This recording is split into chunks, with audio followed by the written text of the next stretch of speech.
ओम शांति। मीठे बच्चे, योग अग्नि के समान है। योग अग्नि के समान है जिसमें तुम्हारे पाप जल जाते हैं, आत्मा सतो प्रधान बन जाती है। इसीलिए एक बाबा की याद में योग में रहो। प्रश्न है, पुण्य आत्मा बनने वाले बच्चों को किस बात का बहुत बहुत ध्यान रखना है? पुण्य आत्मा बनने वाले बच्चों को किस बात का बहुत बहुत ध्यान रखना है?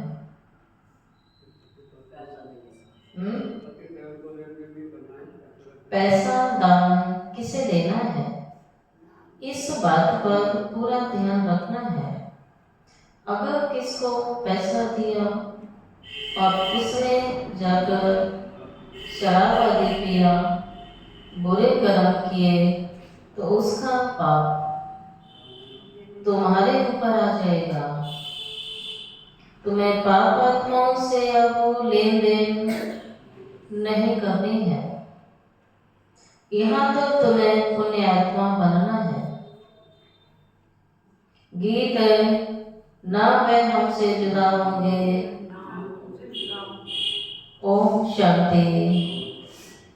इसको कहा जाता है याद की आग। योग अग्नि माना याद की आग। आग अक्षर क्यों कहा जाता है? क्योंकि इसमें पाप जम जाते हैं। ये सिर्फ तुम बच्चे ही जानते हो। कैसे हम तमो प्रधान से सतो प्रधान बनते हैं। सतो प्रधान का अर्थ होता है, सतो प्रधान का अर्थ होता है बाबा ने कहा पुण्य आत्मा। सतो प्रधान का अर्थ है पुण्य आत्मा। तमो प्रधान का अर्थ होता है पाप आत्मा। कहा भी जाता है ये बहुत पुण्य आत्मा है, ये पाप आत्मा है। इससे सिद्ध होता है आत्मा ही सतो प्रधान बनती है, फिर पुनर्जन्म लेते लेते तमो प्रधान बनती है। इसीलिए इनको पापात्मा कहा जाता है। पतित पावन बाप को ही इसलिए याद करते हैं, आखिर पावन आत्मा बनाओ। पतित आत्मा किसने बनाया? बाबा पूछते हैं। समझ गए बनाने वाला कौन है? तो फिर बात कहते हैं यह इसको दुनिया वालों को नहीं पता है। तुम जानते हो जब पावन आत्मा थे तो उनको राम राज्य कहा जाता था। अभी पतित आत्माएं हैं इसलिए इसको रावण का राज्य कहा जाता है। पावन माना राम राज्य, पतित माना रावण का राज्य। भारत ही पावन होता है, भारत पतित बनता है। बाबा आकर भारत को पावन बनाते हैं। बाकी सब आत्माएं पावन बन के शांति धाम चले जाएंगे। और अभी सारी दुनिया दुख नाम है। अभी सारा विश्व बाबा कहते हैं दुख की अग्नि में जल रहा है। कैलिफोर्निया देश में देखो जंगलों में आग लगी, इतने लोग मर गए। ठंडी में भी आग लग रही है। जंगलों में आग लग गई, कितने लोग मर गए। बाबा कहता वैसे भी विकारों की अग्नि जल रही है जिसमें आत्मा जल रही है। वहां शरीर जलेंगे या आत्मा जल रही है। इतनी सहज बात भी बुद्धि में बैठती नहीं है। जब दिल से समझें तब सच में ब्राह्मण बनेंगे। ब्राह्मण बनने बगैर तो तुम बाबा से वसा ले नहीं सकेंगे। ब्राह्मण माना बाबा की श्रीमत पर चलने वाला, और जो श्रीमत पर चलेगा उसे ही वसा मिलेगा।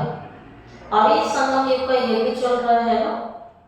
बाबा कहता है इसमें आहुति डालो अपनी अपनी कमियों की, अपने अपने संस्कारों की, विकारों की आहुति डालो। यज्ञ के लिए ब्राह्मण चाहिए ना, तो कौन से ब्राह्मण चाहिए बाबा को? झूठे या सच्चे? सच्चे, जो नियम मर्यादाओं पर एक्यूरेट चलते हैं, बाबा की आज्ञा का पालन करते हैं, कदम कदम श्रीमत को फॉलो करते हैं। बाबा को ऐसे सच्चे ब्राह्मणों की आवश्यकता है विश्व परिवर्तन के कार्य में।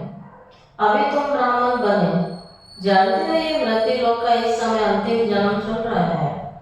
मृत्यु लोक में यज्ञ होते हैं, बाबा के अमर लोक में यज्ञ नहीं होंगे,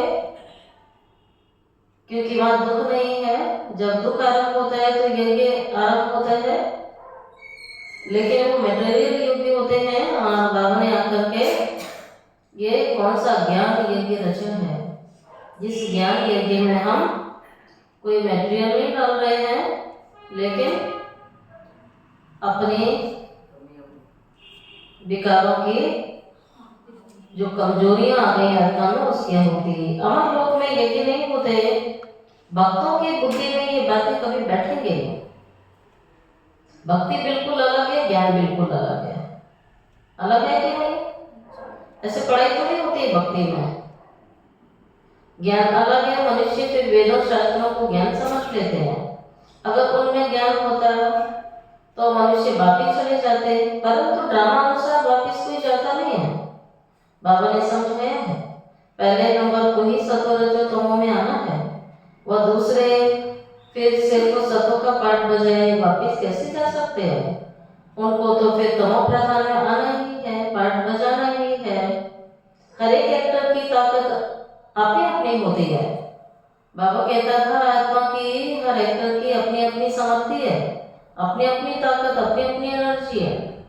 बड़े बड़े एक्टर्स कितने नामी ग्रामी होते हैं। सबसे मुख्य एक्टर, क्रिएटर, डायरेक्टर कौन है?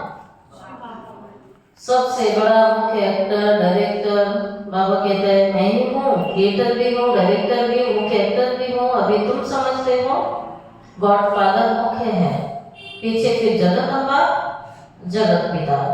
जगत के मालिक ही विश्व के मालिक बनेंगे ना। इनका पाठ जरूर ऊंचा है, उनकी पगार भी ऊंची ही होगी ना। पगार देता कौन है यहाँ? बाबा कहते तनख्वाह कौन देता है यहाँ? जिसका पद ऊंचा होता है उसकी तनख्वाह ऊंची होती है। इसका भी दुनिया में भी यही सिस्टम है। तो बाबा भी कहता है यहाँ कौन पगार देते हैं? बाप देते हैं, जो सबसे ऊंचे से ऊंचे। कहते हैं तुम मुझे इतनी मदद करते हो तो तुमको पगार भी जरूर इतनी मिलेगी। बैरिस्टर पढ़ाएगा तो कहेगा ना इतने ऊंचे पद प्राप्त कराता हूँ, तो इस पढ़ाई पर बच्चों को कितना अटेंशन देना चाहिए। बाबा कहते हैं मैं तुम्हें इतना ऊंचा बनाता हूँ तो इस पढ़ाई पर कितना अटेंशन देना चाहिए। गृहस्थ में भी रहना है, कर्म युक्त संन्यास है। गृहस्थ विवाह में रहते सब कुछ करते हुए बाप से वर्षा लेना है। गृहस्थी भी संभालनी है, लेकिन गृहस्थी बन के नहीं। गृहस्थ में रहना है लेकिन गृहस्थी बन के रहना है। सब कुछ संभालना है और पुरुषार्थ भी करना है। सब कुछ करते हुए बाबा से वर्षा लेने का पुरुषार्थ करो, इसमें कोई तकलीफ नहीं है। काम काज करते हुए तो तुम बाबा की याद कर सकते हो। काम काज करते हुए बातें कर सकते हैं तो याद नहीं कर सकते हैं। लेकिन हम क्या करते हैं? काम काज करते हुए भी बुद्धि बाबा में लगा सकते हैं। सारे ही काम इतने दिमाग के नहीं होते हैं जो इतना दिमाग लगाना पड़े। तो फिर बाबा कहता बुद्धि हो बाप की तरफ जाना चाहिए, लेकिन नहीं जाता है। हम कहाँ कहाँ की बातें करते रहते हैं, तो हमारे सारे नंबर कट जाते हैं और जो कार्य कर रहे हैं वो भी सफल नहीं होता है। इसलिए बाबा कहता है काम काज करते बाप की याद में रहो, क्योंकि जिसके अंदर व्यर्थ संकल्प होंगे तो व्यर्थ बोल जरूर होंगे, व्यर्थ कर्म भी होंगे। बाबा हमें कितनी ऊंची नॉलेज देते हैं, गाते हैं पतित पावन आओ, आकर हमें पावन बनाओ। पावन दुनिया में राजधानी है तो बाबा उस राजधानी के हमें ऐसे थोड़ी बाबा हमें इतनी ऊंची राजधानी दे देगा। उस राजधानी को संभालने के योग्य बनाएगा, पहले हमें लायक बना रहा है। तब बाबा कहता है ऐसा कोई संस्कार नहीं होना चाहिए जो देवी देवताओं में होता ही नहीं है, क्योंकि वो संस्कार आपका पद नीचे कर देगा। ये ज्ञान के मुख्य दो ही सब्जेक्ट हैं, अल्प और वेद। फिर बाबा कहते स्वदर्शन चक्रधारी बनो, बाबा को याद करो। ये चक्र कितने घंटे के लिए चलाना है? सदैव चलाना है, चलता रहना चाहिए। बाबा कहते हैं स्वदर्शन चक्र सदैव घूमता रहे। बाप को याद करो तो तुम एवं वेल्दी और वेल्दी बन जाएंगे। बाप कहते हैं मुझे वहां याद करो, घर को भी याद करो, मुझे याद करने से तुम घर चले जाएंगे। स्वदर्शन चक्रधारी बनने से तुम चक्रवर्ती राजा बनेंगे। यह बुद्धि में अच्छी रीति बच्चों की याद रहना चाहिए। इस समय सब तमो प्रधान है, सुख धाम में सुख शांति संपत्ति। बाबा ने कहा तुम्हें सब कुछ मिलेगा, सुख भी मिलेगा, शांति भी मिलेगी और संपत्ति भी मिलेगी, तुम्हें सब कुछ मिलता है। वहां एक धर्म होता है। अभी देखो घर घर में क्या है,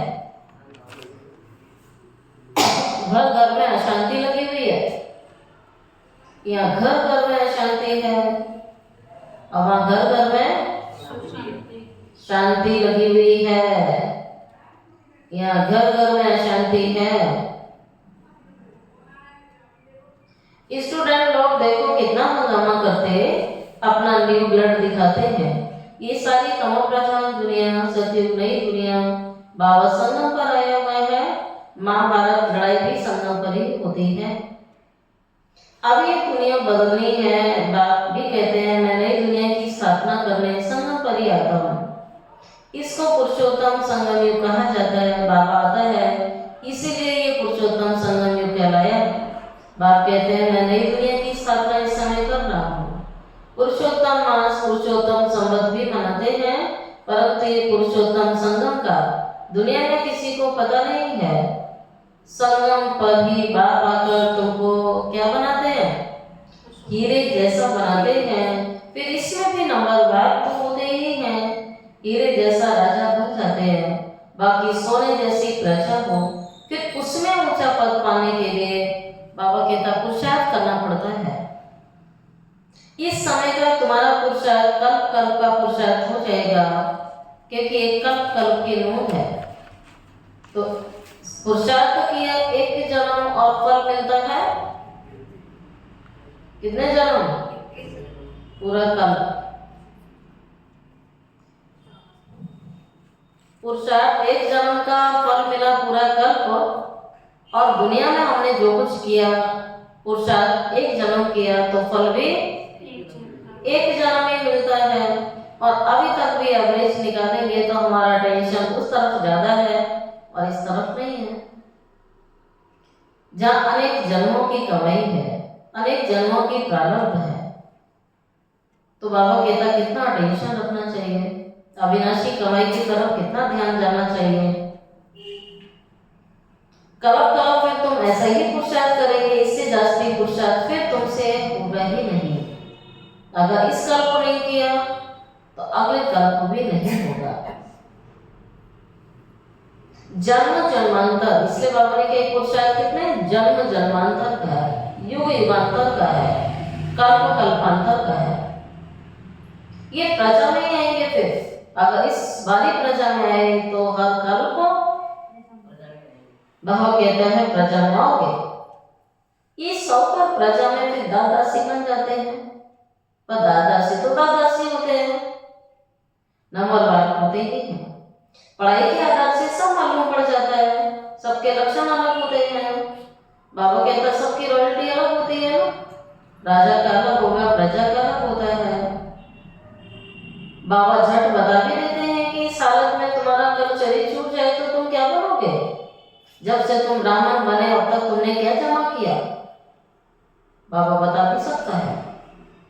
हाँ, थोड़ा से तो बुद्धि में आएगा, शिव बाबा को याद करेंगे। जैसे छोटे बच्चे को भी तुम याद कराते हो, शिव बाबा कहता रहता है, तो उनको भी कुछ मिल जाता है। छोटा बच्चा तो महात्मा मिसल होता है, विकारों का पता नहीं है। जितना बड़ा होता जाएगा विकारों का असर होता जाता है। बच्चा है, इनोसेंट है, बड़ा होगा विकार अंदर आते जाते हैं। क्रोध होगा, मोह होगा, लोभ होगा, अहंकार होगा। अभी तुम्हें तो समझाया जाता है इस दुनिया में आंखों से जो भी देख रहे हो उसे क्या करना है अभी बच्चों को? हाँ, दिखाई तो दे रहा है लेकिन करना क्या है? अरे देखने वाली चीज तो दिखेगी ना, अनदेखी करनी है। बाबा कहता मोह मिटाना है, मोह मिटाना है, ममत्व मिटाना है। जो भी तुम्हें दिखाई दे रहा है सबसे मोह मिटा दो। क्यों? क्योंकि जो दिख रहा है वो जाएगा नहीं साथ में। आत्मा जानती है सब कब्र दाखिल होना है, इसलिए मोह मिटा दो। तमो प्रधान चीजें हैं, मनुष्य मरते हैं, पुरानी चीजें किसको देते हैं फिर? करनी घोर को दे देते हैं। बाप तो बेहद का करनी घोर है। बाबा कहता मैं करनी घोर हूँ, सारी पुरानी चीजें आप मुझे दे दो, मैं धोबी हूँ। तुमसे लेते क्या हो, देते क्या है? तुम जो कुछ थोड़ा धन भी देते हो वह तो खत्म होना ही है। फिर भी बाप कहते हैं ये धन रखो अपने पास, सिर्फ इनसे तुम ममत्व मिटा दो। हिसाब किताब बाप को देते रहो। फिर जो धन कमाते हो उसका हिसाब किताब बाप को देते रहो, भले अपने पास रखो, लेकिन इससे बाबा कहता है ममत्व मिटा दो, फिर तुम्हें डायरेक्शन मिलता रहेगा, उस अनुसार डायरेक्शन मिलेगा। तुम्हारा ये जो कपन जो है यूनिवर्सिटी और हॉस्पिटल में हेल्थ वेल्थ के लिए लगा देते हैं। बाबा ने यूनिवर्सिटी खोली है, हॉस्पिटल खोली है, तो हेल्थ और वेल्थ के लिए लगा देते हैं। हॉस्पिटल होती है बीमार के लिए, यूनिवर्सिटी होती है पढ़ाने के लिए।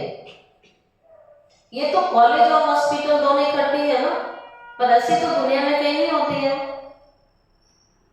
होती भी है, नर्सिंग कॉलेज होते हैं, है ना, पर बाबा की जैसी वंडरफुल कॉलेज नहीं होती है, हॉस्पिटल नहीं जहाँ आत्माओं को पढ़ाया जाए और आत्माओं का इलाज किया जाए। इसके लिए तो सिर्फ 3 पैर पृथ्वी के चाहिए। कौन यूनिवर्सिटी के लिए तो बहुत बड़े बड़े एकड़ में जमीन चाहिए, लेकिन यहाँ बाबा कहता 3 पैर पृथ्वी में भी ये कॉलेज यूनिवर्सिटी स्कूल खोल सकते हो। बस जिसके पास और कुछ भी नहीं है वह सिर्फ 3 पैर जमीन के दे देवे, जगह दे दे क्लास के लिए, थोड़ा 1 घंटा क्लास के लिए स्थान निकाले, उसमें क्लास लगा दो। 3 पैर पृथ्वी के वह तो सिर्फ बैठने की जगह हुई ना। आसन 3 पैर का ही होता है। 3 पैर पृथ्वी पर कोई भी आएगा अच्छी रीति समझ कर जाएगा। कोई आया आसन पर बिठाया, आपका परिचय दिया, ठीक है। तो आज बाबा ने बहुत दिन बाद फिर याद किया, बैच लगा। किस किस का लगा है हाथ उठाओ, बैच लगाने वाले। हाँ, नहीं लगाया, कईयों ने नहीं लगाया है। बैजेस भी बहुत बनवा रहे हैं सेवा के लिए। ये बहुत सिंपल है, चित्र भी अच्छे हैं, लिखत भी पूरी है, इससे तुम्हारी बहुत सर्विस होगी। दिन प्रतिदिन जितनी आंखें आती रहेगी तो मनुष्यों को भी बहरा रहेगा। बाप को याद करने लग पड़ेंगे। हम आत्मा अविनाशी है, अपने अविनाशी बाप को याद करें। बाप खुद कहते हैं मुझे याद करो तो तुम्हारे जन्म जन्मांतर के पाप उतर जाएंगे। अपने को आत्मा समझ, बाबा से पूरा लग रखना है, देहाभिमान में नहीं आना है। बाबा कहता है देहाभिमान में नहीं आना है। हाँ, बाहर का प्यार भर बच्चों आदि से रखो, ऐसे नहीं है कि प्यार नहीं रखना है। बाहर का प्यार रखो, दिल की प्रीत किससे हो? बाबा से हो। वहां गलत हो जाता है कि हाँ वैसे प्रीत नहीं रखनी है, घर वालों से, बच्चों आदि से, किसी और से रखो, वो तो गलत है ना। यहाँ भगवान कहता है सबसे प्रीत हटाए मेरे से जोड़ो, निभाना सभी से है। परंतु आत्मा का सच्चा प्यार रूहानी बाप से खुद भी रखना है और सभी का रखना है, उनका भी जुड़ाना है। उनकी याद से तुम्हारे भी कर्म विनाश होंगे। मित्र संबंधियों बच्चों आदि को देखते हुए भी बुद्धि बाप की याद में लटकी रहनी चाहिए। मित्र संबंधियों को, किसी को भी देखो, बच्चों को देखो, तब बाबा कहता है बुद्धि तुम्हारी कहाँ लटकनी चाहिए? बाप की तरफ। तुम बच्चे जैसे याद की फांसी पर लटके या नहीं लटके? याद की फांसी पर लटक गए। आत्मा को अपने बाप परमात्मा को याद करना है, बुद्धि वहां लटक जाए। बुद्धि ऊपर लटकी रहे, बाप का घर ऊपर है ना, तो बुद्धि से सदैव कहाँ रहना है? उपवास करो, अर्थात ऊपर वास करो, ऊपर निवास करो। बुद्धि सदैव उपवास में रहे। मूल वतन, सूक्ष्म वतन, स्थूल वतन, अब घर जाना है।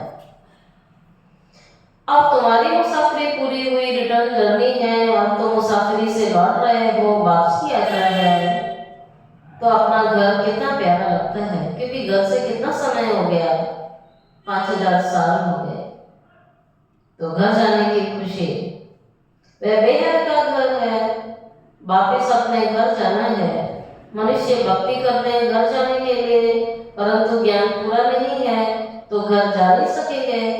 भगवान पास जाने के लिए अथवा निर्वाण धाम में जाने के लिए कितना तीर्थ यात्राएं आदि कर रहे हैं, मेहनत करते हैं। सन्यासी लोग सिर्फ शांति का रास्ता बताते हैं, सुख नाम का रास्ता नहीं बता सकते, क्योंकि वो कहते हैं सुख काल मिश्र समान है, मिथ्या संसार है, क्षण भंगुर सुख है, तो सुख को वो नहीं मानते। सुख नाम का रास्ता सिर्फ बाबा बतलाते हैं। पहले जरूर निर्वाण धाम वानप्रस्थ में जाना है, जिसको ब्रह्मांड भी कहते हैं। वह पे ब्रह्म को ईश्वर समझ लेते हैं। आत्मा बिंदी है, हमारा रहने का स्थान ब्रह्मांड है। तुम्हारी भी पूजा होती है। अब बिंदी की पूजा क्या करेंगे? जब पूजा करते हैं तो शालिग्राम बना एक एक आत्मा की पूजा की जाती है। बिंदी की पूजा कैसे होगी? तो बड़ा बनाया जाता है ना पूजने के लिए। बाप को भी अपना शरीर नहीं है, ये बातें अभी तुम जानते हो, तो बाप की पूजा के लिए भी बड़ा शिवलिंग बनाते हैं। चित्र में भी तुमको बड़ा रूप दिखाना पड़ता है, बिंदी से कैसे समझाएंगे? यूं बनाना चाहिए स्टार। बाबा कहता है बिंदी की बजाय क्या बनाओ? स्टार। क्रिश्चियन धर्म में स्टार को बहुत मानते हैं, बाबा भी स्टार है। और हमें क्या बनाने आया है? बाबा भी सुपर स्टार है, हमें भी क्या बनाता है? सुपर स्टार बनाता है। ऐसे बहुत तिलक भी माताएं लगा देती हैं स्टार की तरह। प्यार मिलते हैं सफेद, बाबा कहता मार्केट में सब मिलते हैं। आत्मा भी सफेद होती है ना, स्टार मिसल, ये भी एक निशानी है। भ्रकुटी के बीच आत्मा रहती है, बाकी अर्थ का किसी को पता नहीं है। ये बाबा समझाता है इतनी छोटी आत्मा में कितना ज्ञान भरा हुआ है। इतने बॉम्ब आदि बनाते रहते हैं, वंडर है। आत्मा में इतना सारा पार्ट भरा हुआ है, इतनी गुए बातें हैं। इतनी छोटी आत्मा शरीर से कितना काम करती है। आत्मा अविनाशी है, उसका पार्ट विनाश नहीं होता है, ना एक्ट बदलती है। अभी बहुत बड़ा झाड़ है, सतयुग में कितना छोटा झाड़ होता है, पुराना तो होता नहीं है। मीठे छोटे झाड़ का कलम अभी लग रहा है। तुम पतित बने थे, फिर पावन बन रहे हो। छोटी सी आत्मा में कितना पार है, ये कुदरत है। बाबा इसको कुदरत कहता है। अविनाशी पार्ट चलता ही रहता है, कभी बंद नहीं होता है। अविनाशी चीज है, उसमें अविनाशी पार्ट भरा हुआ है, वंडर। बाबा समझाते हैं बच्चे देही अभिमानी बनना है। क्या बनना है? देही अभिमानी बनना है। बन के बैठे, अपने को आत्मा समझ बाबा को याद करो, इसमें मेहनत है। जास्ती पार्ट तुम्हारा है, बाबा का इतना पार्ट नहीं है जितना तुम बजाते हैं। बाबा तो संगम पर आता है, ठीक है। और बाबा कहता भक्ति में भी मैं सेवा देता हूँ, लेकिन फिर भी तुम्हारा पाठ जास्ती चलता है। बाबा कहते हैं तुम स्वर्ग में सुखी बन जाते हो तो मैं विश्राम में बैठ जाता हूँ, हमारा कोई पाठ नहीं है। इस समय इतनी सर्विस करता हूँ ना, ये नॉलेज इतनी वंडरफुल है, अगर इसको धारण करेंगे तो बहुत वंडरफुल है। तुम्हारे सिवाय जरा भी कोई नहीं जानते, बाबा की याद में रहने बगैर तो तुम्हें कभी धारणा नहीं होगी। फिर तो ज्ञान सुनेंगे, सुनाएंगे और निकल जाएगा। तो याद बिना धारणा नहीं होती है। और फिर बाबा हमें अंडरलाइन कराते हैं कि आपका खान पान कैसा होना चाहिए। तो मोटे रूप की तो चेकिंग कर लेते हैं हम कि किसी भिखारी के हाथ का नहीं खाएंगे, प्योर लोगों का नहीं खाएंगे, अशुद्ध नहीं खाएंगे। लेकिन अब और गहराई से चेकिंग क्या करनी है कि जो आत्मा निमित्त बना रही है वो योग युक्त बना रही है, उसे बाबा की याद है, योगी है। व्यर्थ संकल्प व्यर्थ बोल से बना रही है तो भोजन अशुद्ध है ब्राह्मणों के लिए, वो भोजन भी ताकत देने वाला नहीं है, ना बाबा उस भोग को भोजन को स्वीकार करता है। जो भोजन जो भोग प्रेम से साइलेंस में बाबा की याद में बनाते और खाते हैं तभी बाबा स्वीकार करता है। तो कितनी बारी बाबा ने याद दिलाया, लेकिन जब यहाँ से उठ के जाएंगे अभी तो फिर यहाँ की बातें नहीं छूट जाती हैं। कई तो बहुत ज्यादा बोलते हैं, खाना बनाते समय खाते समय सबसे अधिक बोलते हैं। उल्टा कर दिया, बाबा ने जितना मना किया है उतना उसको उल्टा कर देते हैं। तो क्या बाबा को अच्छा लगता होगा? अच्छा लगता होगा? ऐसी आत्माएं खुद भी योग नहीं लगाती हैं और भोजन ऐसा खिला के औरों का योग तोड़ने के निमित्त बन जाती हैं और उन्हें यही नहीं पता लगता है। तो फिर वो सेवा भी उन्हें भारी बनाती है क्योंकि पाप चढ़ गया। बाबा के भंडारे में, भोलेनाथ के भंडारे में प्रेम से भोग नहीं बनाया। तो इसलिए बात कहते हैं खान पान से बहुत फर्क पड़ता है आपकी स्थिति का, क्योंकि खान पान आदि का फर्क पड़ने से फिर तुम्हारी धारणा में फर्क पड़ जाएगा। ये मोटे रूप की चक्की है कि तुम्हारी धारणा में फर्क पड़ जाएगा। इसमें प्योरिटी बड़ी अच्छी चाहिए, संकल्पों की शुद्धता चाहिए। बाबा को याद करना सहज है, बाबा को याद करना वर्षा पाना। इसलिए बाबा ने कहा था तुमने अपने पास भी चित्र रख दो, योग का वर्षे का चित्र बनाओ तो नशा रहेगा। हम ब्राह्मण से देवता बन रहे हैं, फिर हम देवता से क्षत्रिय बनेंगे। ब्राह्मण पुरुषोत्तम संगम योगी, तुम पुरुषोत्तम बनते हो। मनुष्यों की बातें बुद्धि में बिठाने के लिए कितनी मेहनत करनी पड़ती है। दिन प्रतिदिन जितना नॉलेज को समझते जाते हैं तो खुशी भी बढ़ेगी। तो बच्चे जानते हैं बाबा हमारा बहुत कल्याण करते हैं, करते हैं। अंदर दिल से ये समझते हैं कि बाबा हमारा बहुत कल्याण करते हैं। कल्प कल्प हमारी चढ़ती कला होती है, यहाँ रहते शरीर निर्वाह सब कुछ करना पड़ता है। बुद्धि में रहे हम बाबा के भंडारे से खाते हैं। शिव बाबा को याद करते रहोगे तो इसके लिए गायन है कि भोलेनाथ का भंडारा भरपूर रहता है और काल कंटक दूर रहते हैं। ये उनके लिए है जो सदैव ये समझ के खाते हैं कि बाबा के भंडारे से हमारी पालना होती है। ये पुराना शरीर छोड़ चले जाएंगे। बच्चे समझते हैं बाबा कुछ भी नहीं लेते, वह तो दाता है। बाप कहते हैं हमारी श्रीमत पर चलो। तुम्हें पैसे का दान किसे करना है? आज बाबा ने समझाया पैसे का दान किसको करना है बच्चों को।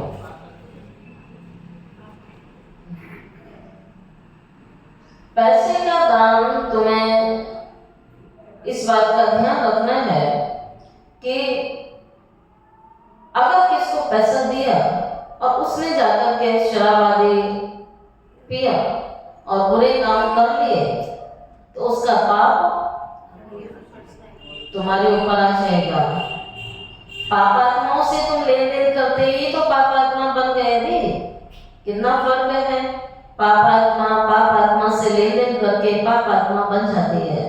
या तो तुमको पुण्य आत्मा बनना है, इसलिए पापात्माओं से अभी लेन देन नहीं करनी। बाप कहते कोई को भी दुख नहीं देना है, किसी को भी दुख नहीं देना है। इसके लिए तो कहा जाता है जो दुख देता है वो दुखी हो गए। जैसे याद आ गया होगा, कोई में मोह नहीं रखना है, क्योंकि मोह सबसे बड़ा दुख का कारण होता है। किसी से भी मोह नहीं रखना है। बाप भी सैकड़ीन बनकर आता है, पुराना कपमा लेता है, देते देखो कितना ब्याज है। बाबा कहता मैं तुम्हारा पुराना कपमा ले लेता हूँ, लेकिन बदले में तुम्हें कितना ब्याज दे देता हूँ। 1 का लाख कोई देता होगा, पदम देता होगा। बाबा कहता मैं इतना ब्याज देता हूँ कि 1 का पदम देता हूँ। कितना बोला है, 2 मुट्ठी के बदले दिखाया ना महल दे दिए।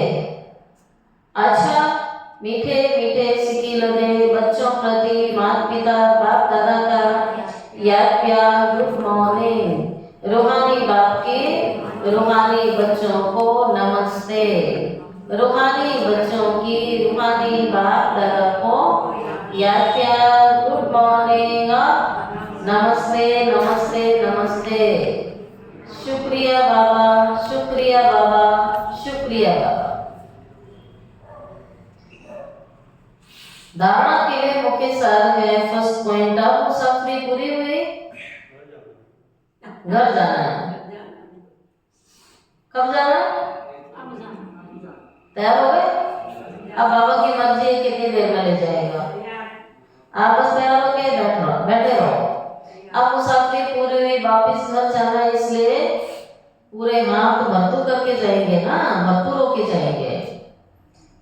इसलिए इस पुरानी दुनिया से बेहद का वैराग्य रख बुद्धियोग बाबा की याद में ऊपर लटकाना है। जब आप अंदर से तैयारी कर लोगे कि मुझे घर जाना है और तैयारी हो गई आपकी, तो आप ये नहीं कहोगे मुझे टाइम नहीं है। वो चारों तरफ से डिटैच हो जाएगा। बुद्धियोग बाबा की याद में ऊपर लटकाना है। सेकंड पॉइंट, संगम पर बाबा ने जो यज्ञ रचा है, इस यज्ञ की संभाल करने के लिए सच्चा सच्चा पवित्र ब्राह्मण बनना है। इसलिए आज भी मंदिरों में निमित आत्माएं कौन होती हैं?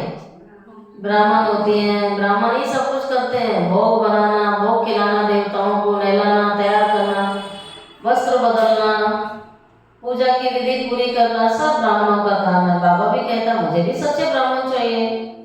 काम काज करते बाबा की याद में रहना है। कुछ भी करो, कर्म सन्यासी नहीं बनना है। काम काज करते, जब काम काज करते याद नहीं कर सकते तो बैठ के भी नहीं कर सकते, ये निशानी है। जब काम काज करते हुए याद करोगे तो बैठ के भी याद कर सकते हैं। अच्छा, अब लेते हैं बाप दादा से वरदान। आदि रतन की स्मृति से अपने जीवन का मूल्य जानने वाले सदा समर्थ भव। आदि रतन की स्मृति से अपने जीवन का मूल्य जानने वाले सदा समर्थ भव। जैसे ब्रह्मा आदि देव है, ऐसे ब्रह्मा कुमार कुमारी भी आदि रतन हैं। आदि देव के बच्चे क्या कहलाएंगे? आदि देव के बच्चे मास्टर आदि देव हैं। आदि रतन समझने से ही अपने जीवन के मूल्य को जान सकेंगे, क्योंकि आदि रतन अर्थात प्रभु के रतन, ईश्वरीय रतन। तो कितनी वैल्यू हो गई तुम्हारी। तो सदा अपने को आदिदेव के बच्चे, मास्टर आदिदेव, आदि रतन समझकर हर कार्य करो, तो समर्थ भव का वरदान आपको मिल जाएगा। कुछ भी व्यर्थ जा नहीं सकता। स्लोगन, ज्ञानी तो आत्मा वह है जो धोखा खाने से पहले परख करके स्वयं को बचा ले। परख शक्ति योग से आती है और समय से धोखे से बच जाएंगे, परख लेंगे कि माया आ रही है इस रूप से, माया को दूर से ही परख लेंगे। ये नहीं कहेंगे क्या करूं माया आ गई, मुझे तो पता ही नहीं था, ये भाषा नहीं होगी। तो ज्ञानी की आत्मा वह होती है जो धोखा खाने से पहले परख कर स्वयं को बचा ले। अपनी शक्तिशाली मनसा के द्वारा सकाश देने की सेवा करो। अभी सेवा में सकाश दें, बुद्धियों का परिवर्तन करने की सेवा को ऐड करो। फिर देखो सफलता आपके सामने स्वयं झुकेगी। सेवा में जो विघ्न आते हैं उस विघ्नों के पर्दे के अंदर कल्याण का दृश्य छपा हुआ है। उस विघ्नों के पर्दे के अंदर कल्याण का दृश्य छिपा हुआ है। मनसा वाचा, सिर्फ मनसा वाचा की शक्ति से विघ्न का पर्दा हटा दो तो अंदर कल्याण का दृश्य आपको दिखाई देगा। ओम शांति।